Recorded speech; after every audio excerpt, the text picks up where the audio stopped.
जय हिंद। आज के क्लास में हम पढ़ने वाले हैं क्लास 10th के हिस्ट्री के पहले चैप्टर यूरोप में राष्ट्रवाद के ऑब्जेक्टिव को। क्या पढ़ने वाले हैं? यूरोप में राष्ट्रवाद के पहले चैप्टर। यूरोप में राष्ट्रवाद क्लास 10th हिस्ट्री का पहला चैप्टर है और इसके ऑब्जेक्टिव को आज हम सभी कवर करेंगे। आ रहा है समझ में? हाँ, तो चलिए शुरू करते हैं। ऑब्जेक्टिव क्वेश्चंस को देखते हैं और अंत तक बने रहिएगा, क्योंकि आप सभी तो जानते हैं कि आजकल के एग्जाम में ऑब्जेक्टिव क्वेश्चंस कितना इम्पोर्टेंट हो गया है। और हम वादा करते हैं कि यदि लास्ट तक आप क्लास में बने रहिएगा तो आपका आज जो यूरोप में राष्ट्रवाद जो चैप्टर है उसके सारे ऑब्जेक्टिव क्लियर हो जाएंगे। तो पहला सवाल है मेरे सामने कि जर्मनी एवं इटली वर्तमान में किस महादेश में है? जर्मनी एवं इटली वर्तमान में किस महादेश में है? तो जर्मनी एवं इटली वर्तमान में यूरोप महादेश में है। आ रहा है समझ में? हाँ। नेक्स्ट है कि राष्ट्रवाद की अवधारणा का जन्म किस घटना से हुआ? राष्ट्रवाद जैसी जो विचारधारा फैली वह किस घटना से फैली? तो वह फैली है पुनर्जागरण से। किससे फैली है? पुनर्जागरण से। ठीक है, अंत तक बने रहिएगा, इस ऑब्जेक्टिव क्लास में पूरा क्लियर आपका हो जाएगा। नेक्स्ट सवाल है कि मेजनी का संबंध किस संगठन से है? मेजनी का संबंध किस संगठन से है? तो मेजनी का संबंध कार्बोनरी से है। मेजनी का संबंध कार्बोनरी से है। नेक्स्ट सवाल है मेरे सामने कि मेजनी ने 1834 में किस संस्था का स्थापना किया था? मेजनी 1834 में किस संस्था की स्थापना करते हैं? तो 1834 में मेजनी यंग यूरोप नामक संस्था की स्थापना करते हैं। आ रहा है समझ में? हाँ। आगे है कि यंग यूरोप नामक संस्था का गठन किसने किया? अभी ही पढ़े हैं कि यंग यूरोप नामक संस्था की स्थापना जो है वो मेजनी ने किया था। तो यंग यूरोप नामक संस्था का गठन किसने किया? मेजनी ने। नेक्स्ट सवाल है मेरे सामने कि इटली एवं जर्मनी का विरोधी देश कौन था? इटली एवं जर्मनी का विरोधी देश कौन था? तो इटली एवं जर्मनी दोनों का विरोधी देश ऑस्ट्रिया था। इटली एवं जर्मनी दोनों का विरोधी देश ऑस्ट्रिया था। नेक्स्ट सवाल है कि जुलाई 1830 की फ्रांस की क्रांति के बाद किस वंश को गद्दी सौंपी गई? जुलाई 1830 में फ्रांस की क्रांति होती है और इस क्रांति के बाद आर्लियंस वंश को फ्रांस की गद्दी सौंपी जाती है। आ रहा है समझ में? जुलाई 1830 की क्रांति के बाद फ्रांस में आर्लियंस वंश की स्थापना की जाती है। नेक्स्ट सवाल है मेरे सामने 8वां नंबर कि निम्न में से किस सम्मेलन में जर्मनी की क्षतिपूर्ति राशि को कम कर दिया गया? किस सम्मेलन में आपको बताना है कि किस सम्मेलन में जर्मनी में जो नुकसान हुआ था उसकी भरपाई के लिए जो राशि थी वो कम कर दिया गया था? तो वो लौसाने के सम्मेलन में जर्मनी के क्षतिपूर्ति राशि को कम कर दिया गया था, लौसने के सम्मेलन में। नेक्स्ट सवाल है, बहुत महत्वपूर्ण है, एग्जाम में पूछा भी गया है बिहार बोर्ड के, कि हिगेल किस देश के दार्शनिक थे? हिगेल बहुत ही विद्वान व्यक्ति थे। यह किस देश के रहने वाले थे? तो हिगेल जर्मनी के रहने वाले थे। हिगेल कहाँ के रहने वाले थे? जर्मनी के रहने वाले थे। नेक्स्ट है सवाल कि ये वियना कांग्रेस कब हुआ? बहुत इंपॉर्टेंट सवाल।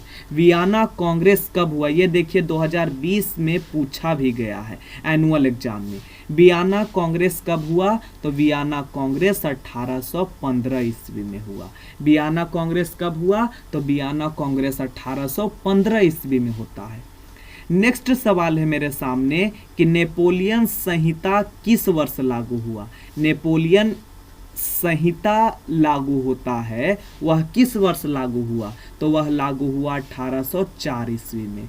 नेपोलियन संहिता किस वर्ष लागू हुआ? 1804 ईस्वी में। नेक्स्ट सवाल है कि वियना कांग्रेस की अध्यक्षता किसने की? वियना कांग्रेस जो हुआ था उसकी अध्यक्षता किसने किया था? तो वियना कांग्रेस की अध्यक्षता मेटरनिख ने किया था। वियना कांग्रेस की अध्यक्षता मेटरनिख ने किया था। पूरा क्लास में लास्ट तक बने रहिएगा और मेरे साथ थोड़ा बहुत बोलते भी रहिएगा ताकि याद होते रहे। नेक्स्ट सवाल है कि मेटरनिक कौन था। मेटरनिक कौन था? तो मेटरनिक ऑस्ट्रिया का चांसलर था। मेटरनिक कौन था? तो मेटरनिक ऑस्ट्रिया का चांसलर था। मेटरनिक कौन था? ऑस्ट्रिया का चांसलर था। नेक्स्ट सवाल है कि 1829 में एड्रियानोपुल की संधि किस देश के साथ हुई थी। 1829 में जो एड्रियानोपुल की संधि होती है वह किस देश के साथ होती है? तो वह संधि होती है तुर्की के साथ। 1829 में जो एड्रियानोपुल की संधि हुई वह तुर्की के साथ हुई थी। यह भी सवाल बनता है कि एड्रियानोपुल की संधि किस वर्ष हुई। तो एड्रियानोपुल की संधि होती है 1829 में। एड्रियानोपुल की संधि होती है 1829 में। नेक्स्ट सवाल है मेरे सामने कि मेटरनिक व्यवस्था का क्या उद्देश्य था।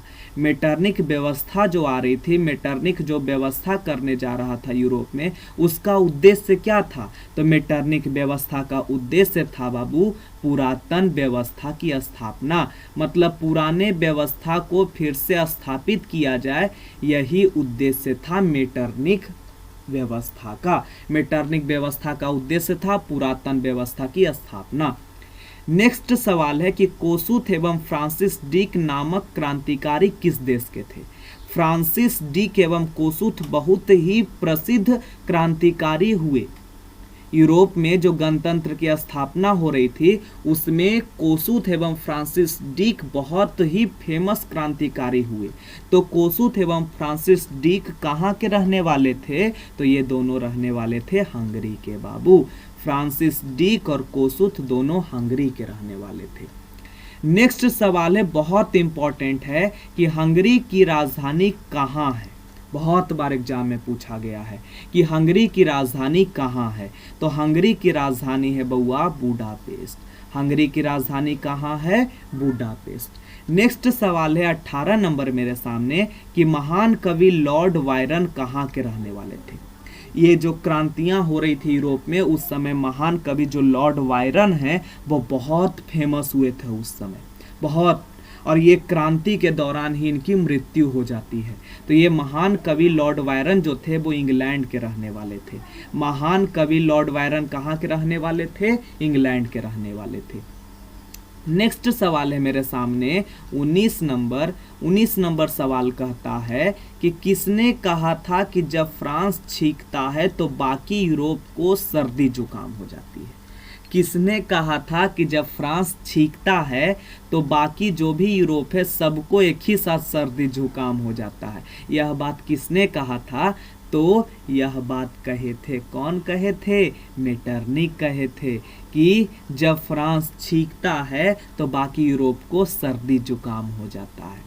नेक्स्ट सवाल 20 नंबर मेरे सामने है कि कार्ल मार्क्स का कानून किसने लागू किया था। सॉरी, कार्लस्वाद का कानून किसने लागू किया?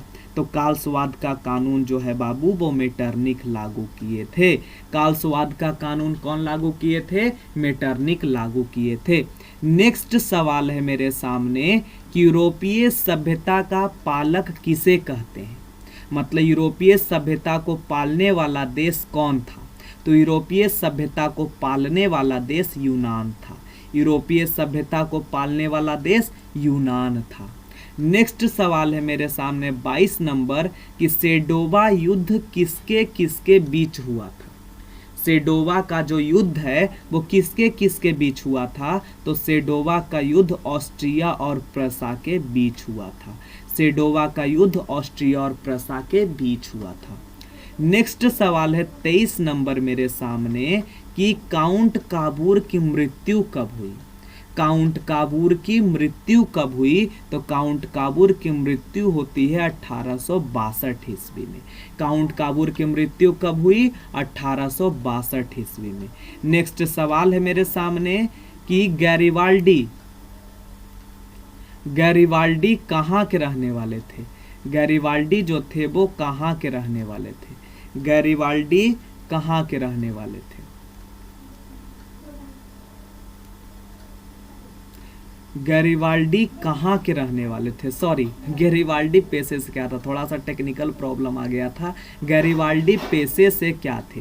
तो गैरिबाल्डी पेशे से एक नाविक थे। आप सभी ये प्रश्न जानते होंगे, बहुत बार पूछा गया है कि गैरिबाल्डी पेशे से क्या थे। नेक्स्ट सवाल है मेरे सामने 25 नंबर कि वियना कांग्रेस द्वारा फ्रांस में किस शासक वंश की पुनर्स्थापना की गई? वियना कांग्रेस द्वारा फ्रांस में किस शासक वंश की पुनर्स्थापना की गई, मतलब पुनः किसको फिर से राजगद्दी सौंपी गई? तो वह था बुर्बो वंश। बुर्बो वंश को फिर से फ्रांस में पुनर्स्थापना के लिए आमंत्रित किया गया और बुर्बो वंश को फिर से जो पुरानी व्यवस्था फिर से शुरू हुई फ्रांस में, उसमें फिर से बुर्बो वंश को ही राजगद्दी सौंपी गई। नेक्स्ट सवाल है मेरे सामने कि वियना कांग्रेस का मुख्य उद्देश्य क्या था? यह जो वियना कांग्रेस हुआ उसका क्या उद्देश्य था? तो वियना कांग्रेस का उद्देश्य था कि राजतंत्रों की पुनर्स्थापना करना। वियना कांग्रेस का उद्देश्य था राजतंत्रों की पुनः स्थापना करना, जो नेपोलियन के आक्रमणों द्वारा समाप्त कर दिया था राजतंत्र जैसी शासन व्यवस्था को। फ्रांस की बहुत भयंकर क्रांति होती है 1789 ईस्वी में बाबू। उसके बाद राजा की शक्ति को बहुत कम कर दिया जाता है और संवैधानिक राजतंत्र की स्थापना हो जाती है।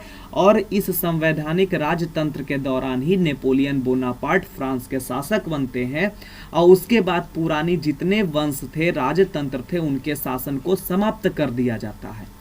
और वियना कांग्रेस जो ये सम्मेलन हुआ था, नेपोलियन की जब पराजय होने लगती है, नेपोलियन की शक्ति समाप्त होने लगती है, तब यह वियना कांग्रेस हुआ था। और इसमें जितने भी लोग शामिल हुए थे उनका बस एक ही उद्देश्य था कि फ्रांस में जो राजतंत्र का अंत हुआ है उस राजतंत्र को पुनः स्थापित किया जाए और फिर से यूरोप जो है वो राजतंत्र जैसी शासन व्यवस्था के अधीन कार्य करे।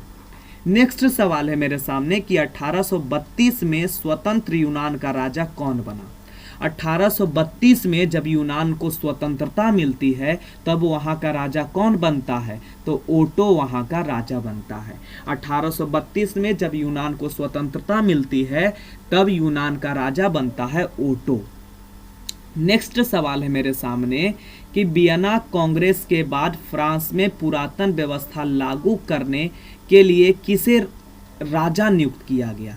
मतलब यह जो वियना कांग्रेस का सम्मेलन हुआ था उसके बाद फ्रांस में जो पुरानी व्यवस्था, पुरातन व्यवस्था फिर से लागू हो रही थी, तो इस पुराने व्यवस्था को लागू करने के लिए किसे राजा बनाया गया था? तो लुई 18वां को राजा बनाया गया था ताकि फ्रांस में फिर से पुरानी व्यवस्था शुरू किया जा सके। नेक्स्ट सवाल है हमारे सामने 29 नंबर कि वर्ष 1853-54 के क्रीमिया के युद्ध में संयुक्त सेना का साथ किसने दिया था? जो 1853-54 में क्रीमिया का युद्ध हुआ, 1853-54 में जो क्रीमिया का युद्ध हुआ उसमें जो संयुक्त सेना, मतलब सभी मिलजुल कर लड़ रहे थे, तो मिलजुल कर जो लड़ रहे थे उसमें किसने साथ दिया था? तो साथ देने वाला व्यक्ति था काबूर बाबू। क्रीमिया के युद्ध में संयुक्त सेना का साथ देने वाला व्यक्ति काबूर था। नेक्स्ट सवाल है मेरे सामने 30 नंबर कि रक्त और लौह नीति का अवलंबन किसने किया? रक्त और लौह नीति बहुत फेमस चीज है कि रक्त और लौह नीति का अवलंबन किसने किया? तो रक्त और लौह नीति का अवलंबन बिस्मार्क करते हैं। रक्त और लौह नीति का अवलंबन कौन करते हैं? बिस्मार्क। नेक्स्ट सवाल है मेरे सामने 31 नंबर कि लाल कुर्ती सेना का गठन किसने किया था? एक सेना का गठन किया गया था जिसका नाम था लाल कुर्ती। तो लाल कुर्ती सेना का गठन किया जाता है गैरिबाल्डी के द्वारा। किसके द्वारा? गैरिबाल्डी के द्वारा लाल कुर्ती नामक सेना का गठन किया जाता है। नेक्स्ट सवाल है मेरे सामने कि बिस्मार्क प्रसा का प्रधानमंत्री किस वर्ष बना? बिस्मार्क आप सभी को पता है कि प्रसा का प्रधानमंत्री था और प्रसा का प्रधानमंत्री जब बिस्मार्क बनता है तो वह समय होता है 1864 ईस्वी का। मतलब 1864 में बिस्मार्क प्रसा का प्रधानमंत्री बना था बाबू। नेक्स्ट सवाल है मेरे सामने कि किस संधि के द्वारा जर्मनी एवं इटली का एकीकरण पूरा हुआ? किस एक संधि होती है कि हाँ अब जर्मनी और इटली का एकीकरण हो रहा है, तो वही पूछा जा रहा है कि किस एग्रीमेंट, किस संधि के द्वारा जर्मनी का एकीकरण पूरा हुआ। तो ये हुआ फ्रैंकफर्ट की संधि, बहुत ही फेमस संधि है फ्रैंकफर्ट की संधि। इसी संधि के बाद जर्मनी एवं इटली का एकीकरण संभव हो सका बाबू। नेक्स्ट सवाल है मेरे सामने कि एकीकरण के पश्चात जर्मनी का सम्राट कौन बना। एकीकरण, जो इटली एवं जर्मनी का एकीकरण होता है, उसके बाद जर्मनी का जो सम्राट बनता है वह था विलियम प्रथम। मतलब जब इटली एवं जर्मनी का एकीकरण संभव हो जाता है, उसके बाद विलियम प्रथम को जर्मनी का सम्राट बनाया जाता है। नेक्स्ट सवाल है मेरे सामने कि फ्रांसीसी क्रांति कब हुई।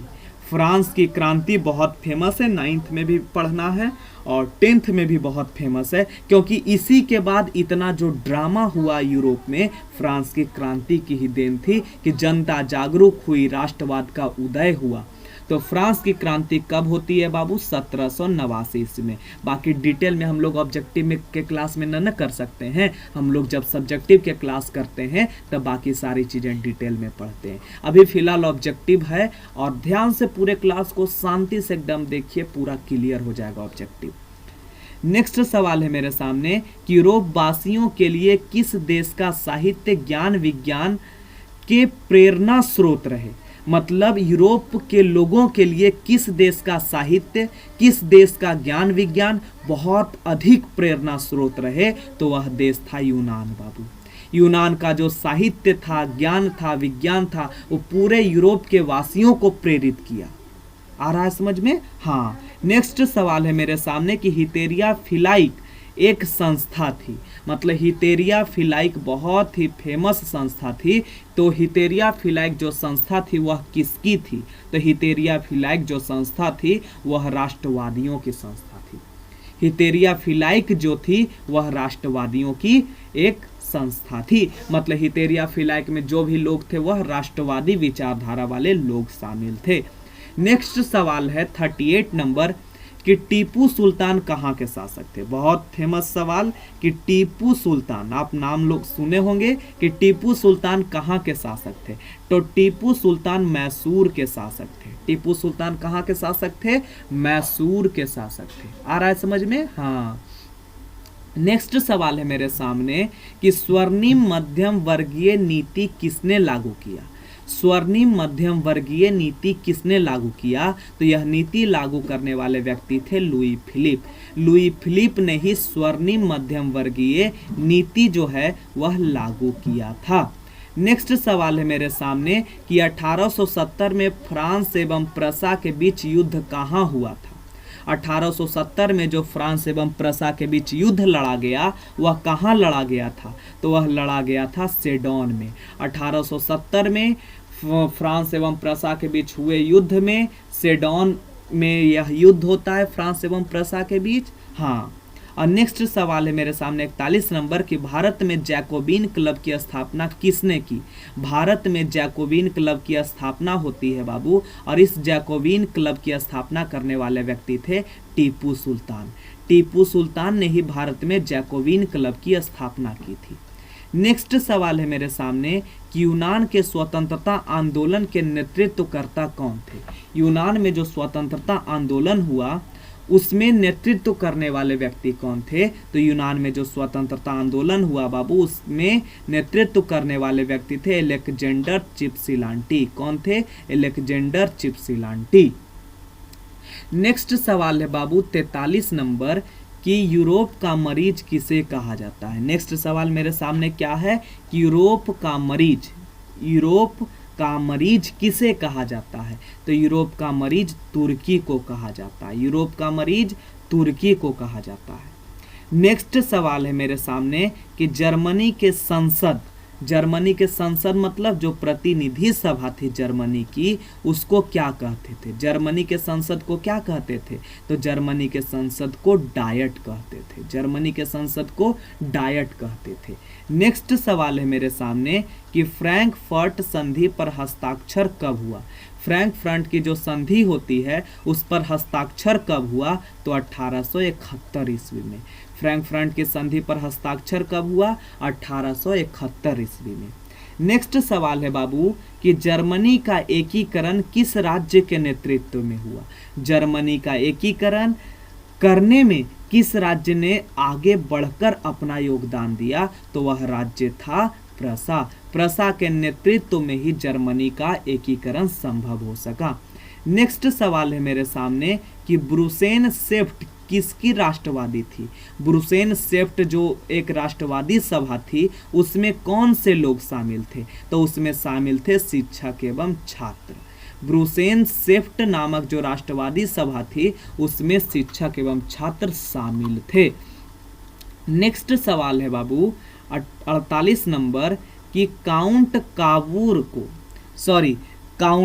कानून इसमें लिख रहा है, नहीं, काउंट काबूर होना चाहिए, मिस प्रिंट है। काउंट काबूर को विक्टर इमैनुअल ने किस पद पर नियुक्त किया? काउंट काबूर को विक्टर इमैनुअल किस पद पर नियुक्त किया? तो काउंट काबूर को विक्टर इमैनुअल प्रधानमंत्री के पद पर नियुक्त करते हैं। काउंट काबूर को विक्टर इमैनुअल प्रधानमंत्री के पद पर नियुक्त करते हैं। नेक्स्ट सवाल है कि गैरिबाल्डी का जीवनी किस भारतीय ने लिखा? गैरिबाल्डी से प्रभावित होकर गैरिबाल्डी के जीवनी को लिखने वाले जो भारतीय थे वह थे लाला लाजपत राय। लाला लाजपत ने गैरिबाल्डी से प्रेरित होकर उनकी जीवनी को लिखा। नेक्स्ट सवाल है मेरे सामने, श्रीरंगपट्टम में स्वतंत्रता का वृक्ष किसने लगाया? श्रीरंगपट्टम में स्वतंत्र का वृक्ष किसने लगाया? तो वह थे टीपू सुल्तान। श्रीरंगपट्टम में स्वतंत्रता का वृक्ष लगाने वाला व्यक्ति था टीपू सुल्तान। आ रहा है समझ में? हाँ। नेक्स्ट सवाल है मेरे सामने 51 नंबर कि क्रीमिया का युद्ध कब हुआ? अभी पीछे ही पढ़े, क्रीमिया का युद्ध कब हुआ? तो क्रीमिया का युद्ध होता है बाबू वर्ष 1853-54 में। वर्ष 1853-54 में क्रीमिया का युद्ध हुआ था। नेक्स्ट सवाल है 52 नंबर मेरे सामने कि इटली के एकीकरण का मसीहा किसे कहा जाता है? इटली के एकीकरण का मसीहा किसे कहा जाता है? तो इटली के एकीकरण का मसीहा मेजनी को कहा जाता है। इटली के एकीकरण का मसीहा मेजनी को कहा जाता है। नेक्स्ट सवाल है मेरे सामने, जर्मनी के एकीकरण का प्रमुख वास्तुकार कौन था? जर्मनी के एकीकरण का प्रमुख वास्तुकार कौन था? तो जर्मनी के एकीकरण का प्रमुख वास्तुकार बउआ बिस्मार्क था। यही प्रमुख व्यक्ति था जिसने जर्मनी के एकीकरण को संभव किया। नेक्स्ट है सवाल कि बिस्मार्क कौन था? बिस्मार्क कौन था? तो बिस्मार्क बाबू एक कूटनीतिज्ञ था। बिस्मार्क जो है एक कूटनीतिज्ञ था। नेक्स्ट सवाल है मेरे सामने 55 कि इटली के एकीकरण में निम्न में से किसका संबंध नहीं है? इटली के एकीकरण से किसका संबंध नहीं है? तो वह है बिस्मार्क, क्योंकि बिस्मार्क बउआ जर्मनी का एकीकरण करवा रहा था। तो इटली के एकीकरण से संबंध है मेजनी का, काबूर का, गैरिबाल्डी का। इटली के एकीकरण से संबंध है मेजनी का, काबूर का, गैरिबाल्डी का, लेकिन बिस्मार्क का नहीं है। नेक्स्ट सवाल है मेरे सामने, इटली एवं जर्मनी के एकीकरण के विरुद्ध निम्न में से कौन था? कौन ऐसा देश था जो इटली एवं जर्मनी के एकीकरण के खिलाफ था? तो खिलाफ रहने वाला जो देश था वह था ऑस्ट्रिया। ऑस्ट्रिया ही था जो इटली एवं जर्मनी के एकीकरण के खिलाफ था। नेक्स्ट सवाल है मेरे सामने 57 कि जर्मनी के एकीकरण का प्रमुख वास्तुकार कौन था? अभी पढ़े हैं कि जर्मनी के एकीकरण का प्रमुख वास्तुकार बउआ बिस्मार्क था। जर्मनी के एकीकरण का प्रमुख वास्तुकार कौन था? बिस्मार्क। नेक्स्ट सवाल है मेरे सामने 58 कि इटली के एकीकरण में निम्न में से किसका संबंध नहीं है? तो इटली के एकीकरण में किसका संबंध नहीं है? बिस्मार्क का। बिस्मार्क का इटली के एकीकरण से कोई संबंध नहीं है। नेक्स्ट सवाल है मेरे सामने 59 नंबर कि 1830 की क्रांति के बाद फ्रांस में किस प्रकार का शासन स्थापित हुआ। मतलब फ्रांस में जो 1830 की क्रांति होती है उसके बाद फ्रांस में कौन सी शासन व्यवस्था स्थापित होती है। तो संवैधानिक राजतंत्र, मतलब संविधान के अनुसार चलने वाला राजा का शासन होगा, ऐसी शासन व्यवस्था स्थापित होगी फ्रांस में। ये 1830 की फ्रांस की क्रांति के बाद ही संभव हो सका। नेक्स्ट सवाल है 60 नंबर कि जर्मनी के एकीकरण के लिए कौन उत्तरदायी था। कौन व्यक्ति था जो जर्मनी के एकीकरण के लिए सबसे ज्यादा एक्टिव था। तो वह था बिस्मार्क बाबू। बिस्मार्क ही था जिसने जर्मनी के एकीकरण के लिए अपने उत्तरदायित्व को पूरी अच्छी तरीके से निर्वहन किया। नेक्स्ट सवाल है 61 नंबर कि 1871 में कौन सी संधि हुई। 1871 में कौन सी संधि हुई। तो 1871 में फ्रैंकफर्ट की संधि होती है। 1871 ईस्वी में फ्रैंकफर्ट की संधि होती है। नेक्स्ट सवाल है मेरे सामने कि जर्मन राइन राज्य का निर्माण किसने किया था। जर्मन राइन राज्य जो है उसका निर्माण किसने किया था। तो जर्मन राइन राज्य का निर्माण करने वाले व्यक्ति थे नेपोलियन बोनापार्ट। जर्मन राइन राज्य का निर्माण करने वाले व्यक्ति थे नेपोलियन बोनापार्ट। नेक्स्ट सवाल है 63 नंबर कि उत्तरी एवं दक्षिणी वियतनाम का एकीकरण कब हुआ। उत्तरी एवं दक्षिणी वियतनाम का भी एकीकरण हुआ तो वह एकीकरण होता है 1975 ईस्वी में। 1975 ईस्वी में उत्तरी वियतनाम और दक्षिणी वियतनाम का एकीकरण हुआ। नेक्स्ट सवाल है 64 नंबर कि इटली के एकीकरण में निम्न में से किसने योगदान दिया था। मतलब इटली के एकीकरण को संभव कराने में किसका योगदान था। तो बाबू मेजनी का भी योगदान था इटली के एकीकरण को करवाने में, गैरिबाल्डी का भी योगदान था, काउंट कावूर का भी योगदान था। इसलिए हमारा ऑप्शन डी इनमें से सभी सही आंसर होगा, क्योंकि इटली के एकीकरण में तीनों व्यक्तियों की बहुत ही महत्वपूर्ण भूमिका रही है। नेक्स्ट सवाल है 65 नंबर कि सविनय अवज्ञा आंदोलन के समय भारत का वायसराय कौन था। सविनय अवज्ञा आंदोलन जिस समय हो रही थी उस समय भारत के वायसराय थे लॉर्ड इरविन। लॉर्ड इरविन सविनय अवज्ञा आंदोलन के समय भारत के वायसराय थे। नेक्स्ट सवाल है 66 नंबर कि वियतनाम का एकीकरण कब हुआ। तो बाबू अभी पढ़े कि उत्तरी वियतनाम एवं दक्षिणी वियतनाम का एकीकरण हुआ 1975 ईस्वी में। आ रहा है समझ में। उम्मीद करते हैं कि आज का क्लास थोड़ा थोड़ा समझ में आया होगा। थोड़ा सा भी समस्या लगता है तो एक दो बार ये वीडियो देख लीजिएगा ना, तो पूरा क्लियर होगा। नहीं तो उम्मीद करते हैं कि 50-60% अभी याद हो गया होगा आप लोग को। हाँ, तो ध्यान से बस कंटिन्यू हमारे साथ जुड़े रहिएगा। पूरा क्लास देखने के लिए आपका थैंक यू इसलिए क्योंकि आपने मेरे क्लास को पूरा अंत तक देखा और अपने पढ़ाई को थोड़ा सा मजबूत किया। ठीक है, चलिए मिलते हैं फिर से नेक्स्ट क्लास में। तब तक के लिए जय हिंद, जय भारत।